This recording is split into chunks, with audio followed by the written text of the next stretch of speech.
Close your eyes and imagine this. Imagine that you're at your family's annual Thanksgiving dinner. The room smells of delicious turkey. People are constantly reminding you that they remember you when you were this small, and you see your favorite cousins screaming and shouting as they crowd around the TV. As you walk over to them, you see these big men on the screen butting heads, and you realize that you have no clue what's going on. This is American football. Football is a complex game that can be broken down into basic components. The offense, defense, and special teams are the three major categories to include when examining American football.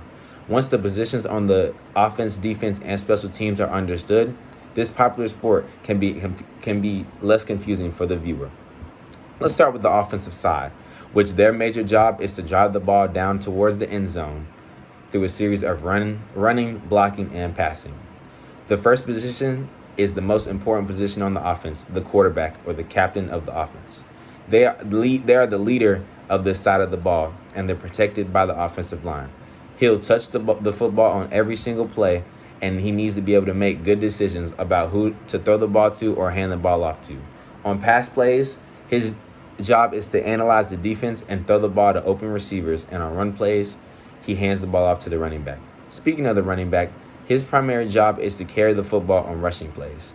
He has to be one of the most athletic players on the field, as he needs a mix of strength, agility, and speed in order to hit the gaps that offensive line creates, as well as gain yards. He needs to be able to run routes to catch the ball, as well as block on pass plays to protect the quarterback. There are two types of running backs, the halfback and the fullback. The wide receiver is typically one of the most flashy players on the field, as his primary job is to catch the football on passing plays. He needs good hands, a high vertical jump, and good body control for when he's close to the sideline. There are two types of wide receivers, outside receivers and slot receivers. The tight end is asked to do a little bit of everything, as he needs a little bit of size, but not too much, because on pass plays, he needs to be able to catch the ball and run routes, as well as block on run plays. The offensive line is known as the trenches by avid football fans. These are typically your bigger players, and there are 5 positions on the offensive line. There's a center who snaps the ball, there's 2 guards, a left and a right guard, and there's 2 tackles, a left and a right tackle. Let's move on to the defensive side of the football. Their main function is to prevent the offense from scoring through blitzing the quarterback, covering receivers, and tackling the ball carrier. The defensive line is the other half of the trenches, so again, they are your bigger guys. They line up across from the offensive linemen, and their top priority is to tackle the offensive players, whether it's the quarterback or the running back. There are defensive tackles and defensive ends on the line. Now, for linebackers, these are the most versatile players on the defense. These players cover running backs, tight ends, and wide receivers, as well as try to get to the quarterback and tackle the ball carriers. They line up right behind the offensive line.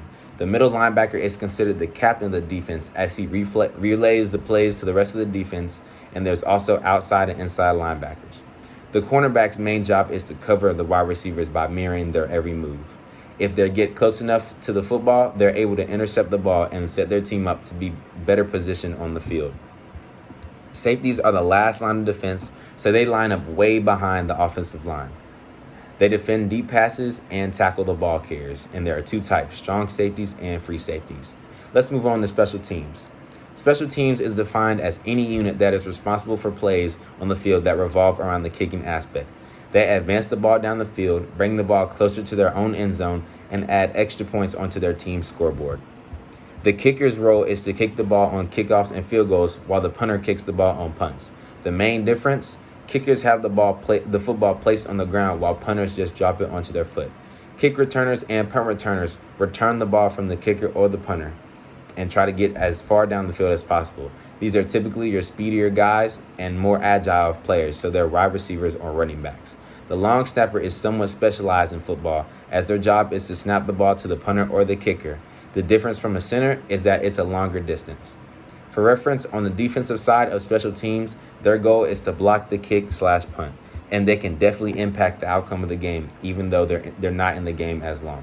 After being split into offense, defense, and special teams, the core principles of football can be better comprehended by those who haven't watched it before.